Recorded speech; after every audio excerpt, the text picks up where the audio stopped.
ఎట్టకేలకి కాంగ్రెస్ పార్టీలో దాదాపుగా ఇప్పటి వరకు కాంగ్రెస్ అధికారంలోకి వచ్చి సంవత్సరంన్నర అవుతుంది. సో ఈ సంవత్సరంన్నరగా కార్యకర్తల కోసం ఏం చెయ్యట్లేదు, కార్యకర్తలకు అసలు పదవులు ఇవ్వట్లేదు. రేపు ఎన్నికలు జరిగితే కార్యకర్తలు ఏం మొహం పెట్టుకుని వెళ్ళాలి? సో కార్యకర్తల నుంచి వస్తున్నటువంటి ప్రశ్నలు.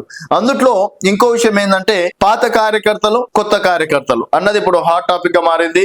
సో ప్రభుత్వం వచ్చిన తర్వాత జాయిన్ అయిన వారు ప్రభుత్వం రాకముందు అంటే ప్రభుత్వాన్ని అధికారంలోకి తీసుకురావడానికి చేసినటువంటి పాత కార్యకర్తల కృషి, మరి పాత కార్యకర్తలకి పదవులు ఇస్తారా లేకపోతే కొత్త కార్యకర్తలకి పదవులు ఇస్తారా అన్నది ప్రస్తుతం హాట్ టాపిక్ గా మారింది. సో ఇప్పటి వరకు జంబో టీం ప్రకటిస్తాము, దాదాపుగా 100కు పైగా ప్రధాన కార్యదర్శులు ఉంటారు, అలాగే 20కి పైగా ప్రెసిడెంట్లు వైస్ ప్రెసిడెంట్లు ఇస్తాము అని చెప్పేసి కూడా అన్నారు. కేవలం ఇప్పటి వరకు ప్రెసిడెంట్ ని మాత్రమే మహేష్ కుమార్ గౌడ్ మాత్రమే ప్రకటించడం అనేది జరిగింది. దాదాపుగా 20 వైస్ ప్రెసిడెంట్లు ఉన్నాయి, 100కు పైగా ప్రధాన కార్యదర్శులు ఉన్నారు అని చెప్పేసి కూడా చెప్పుకోవచ్చు. తర్వాత అధికార ప్రతినిధులు కావచ్చు. ఈ విధంగా అంటే కాంగ్రెస్ జంబో టీం ఎప్పుడు రాబోతుంది? ఇప్పుడు కార్యకర్తకి సరే సీనియర్ నాయకుడు ఉంటాడు, ఆయనకు ఒక ప్రధాన కార్యదర్శి ఇచ్చారనుకోండి, సో ఆయన కూడా ఇంకా రెట్టింపు తోటి ఆనందంతో పనిచేయడం అనేది జరుగుతుంది. సో ఇప్పటి వరకు ఇటు అంటే ప్రభుత్వంలో ఏ పదవి రానోళ్ళకి వర్కింగ్ ప్రెసిడెంట్ లేకపోతే ఉపాధ్యక్షులు బాధ్యత ఇస్తే వారు కూడా యాక్టివ్ పనిచేయడం అనేది జరుగుతుంది. సో దాదాపుగా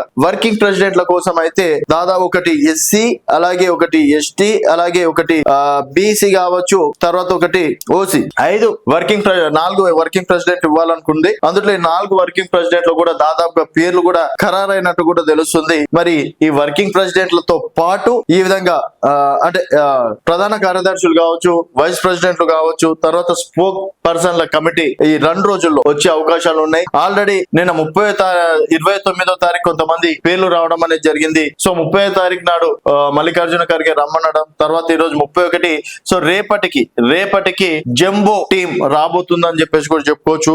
దీనికోసం చాలా మంది ఆశావులు అయితే ఎదురు చూస్తున్నారు. మరి ఇక్కడ పాత కొత్త వారికి న్యాయం జరుగుతుందా? అలాగే రిజర్వేషన్లు, బీసీ రిజర్వేషన్ 42% బీసీలకు కూడా ఈ కమిటీలో చోటు కల్పిస్తారా? గతంలో ప్రధాన కార్యదర్శుల్లో చాలా వరకు అంటే కొత్త వారికి, టీడీపీ నుంచి వచ్చిన వారికే బాధ్యతలు ఇచ్చారు, సీనియర్ కార్యకర్తలకు ఎవరికి బాధ్యతలు ఇవ్వలేదని చెప్పేసి అప్పుడు రేవంత్ రెడ్డి వర్గం వర్సెస్ ఉత్తమ్ కుమార్ రెడ్డి, బట్టి విక్రమార్క కావచ్చు, జగ్గారెడ్డి కావచ్చు, ఏలేటి మహేశ్వర్ రెడ్డి కావచ్చు, వీళ్ళందరూ దాదాపుగా 2-3 ప్రెస్ మీట్లు కూడా పెట్టడం అనేది జరిగింది. సో మరి అదే ఇప్పుడు కూడా ఏమైనా రిపీట్ అవ్వబోతుందా లేకపోతే అందరికి సమానంగా న్యాయం చేస్తారా అనేది వేచి చూడాల్సిన విషయం. చూస్తూనే ఉండండి తెలంగాణ వెలుగు.